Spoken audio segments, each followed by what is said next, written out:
Challenges faced by small scale farmers, or we can say challenges faced by small holders. जहाँ हमने small scale farming के advantages की बात की, तो वहाँ पे जो चैलेंजेस फेस कर रहे हैं हमारे स्मॉल होल्डर्स, उनको भी हम डिस्कस करते हैं कि ये बहुत ज़्यादा सोशियो इकोनॉमिक चैलेंजेस जो हैं स्मॉल होल्डर्स की प्रोडक्टिव कैपेसिटी है, वो बहुत ज़्यादा चैलेंजेस फेस कर रही है.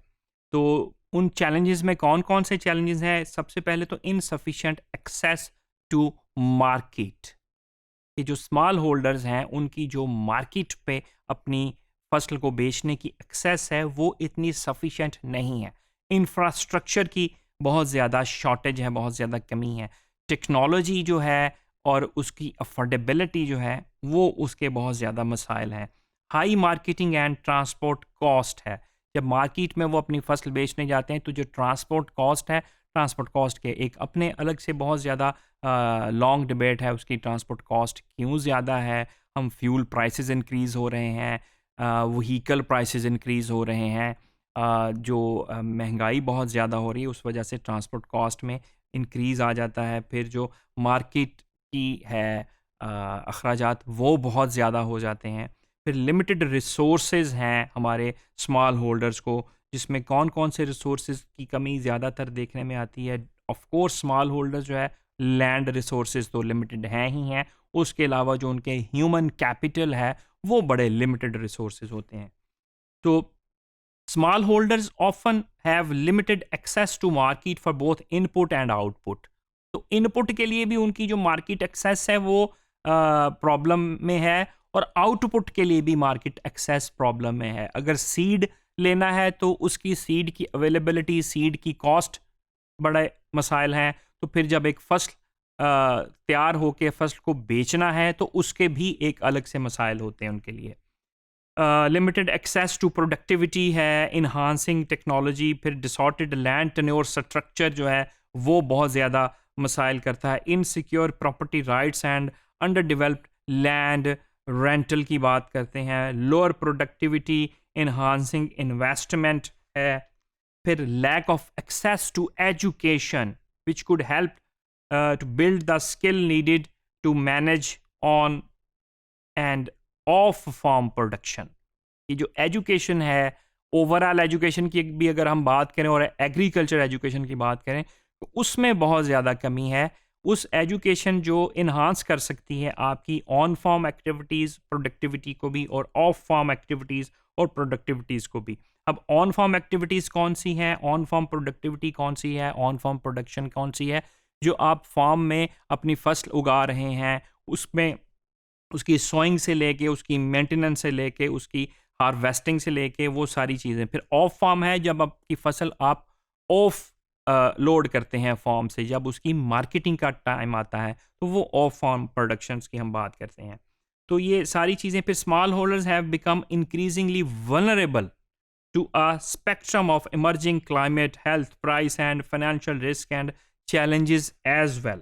बेशुमार उनके दूसरे मसाइल भी उनको फेस करना पड़ते हैं. फिर फूड प्राइस वल्नरेबिलिटी की बात करते हैं तो food price crisis is associated with adverse welfare effects. जब फूड की प्राइस इंक्रीज हो जाती है तो डेफिनेटली ये वेलफेयर के जो सोशल वेलफेयर को इफेक्ट कर रही होती है. तो increase in food price also generated potential opportunity for small holder farmers.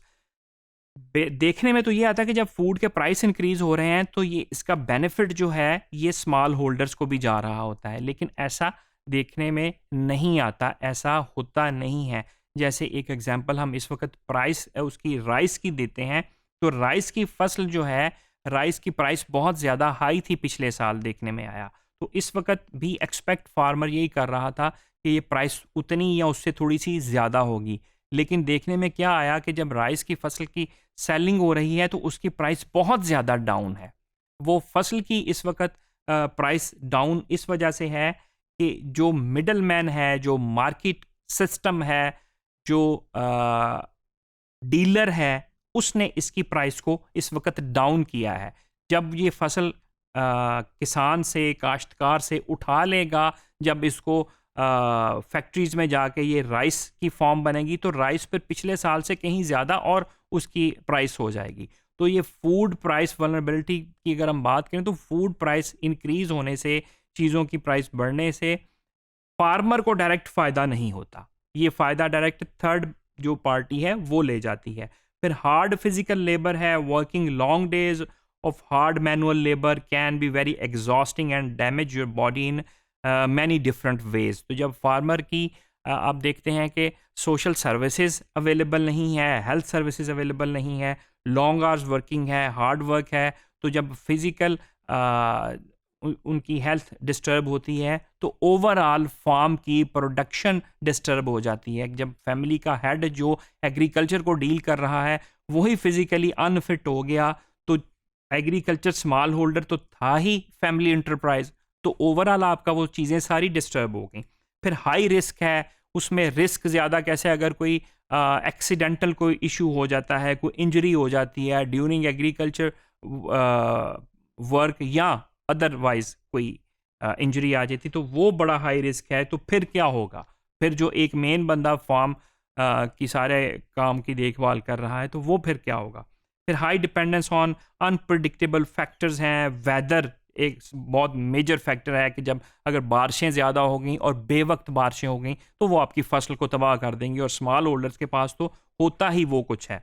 फिर फाइनेंशियल अनसर्टेनिटी है, most small farm operate on very tight budget, बहुत उनका बजट थोड़ा होता है, जब उन्होंने सीड खरीदने हैं उनके पास सिर्फ उतने की पैसे होते हैं, फिर उस टाइट बजट में उन्होंने अपनी सारी चीज़ों को मैनेज करना होता है। तो वो बहुत सारी चीज़ें ऐसी हैं जो फैमिली वेकेशंस हैं और बहुत ज़्यादा चीज़ें जो आप अपनी लाइफ को बेहतर लाइवलीहुड को बनाने के लिए उसकी अपग्रेडेशन करते हैं, वो चीज़ें स्मॉल फार्मर्स नहीं कर सकता, उसके लिए उसको बहुत मुश्किलात का सामना होता है। फिर small farmer faced the greatest challenge of integration and competitiveness in new market at the same time. तो उस मार्केट में जो कंपिटेटर एक्टिविटीज़ हो रही होती हैं लार्ज फार्म के थ्रू हो रही हैं, तो उससे भी उसको बहुत ज़्यादा चीज़ें जो चैलेंज है वो फेस करना पड़ता है।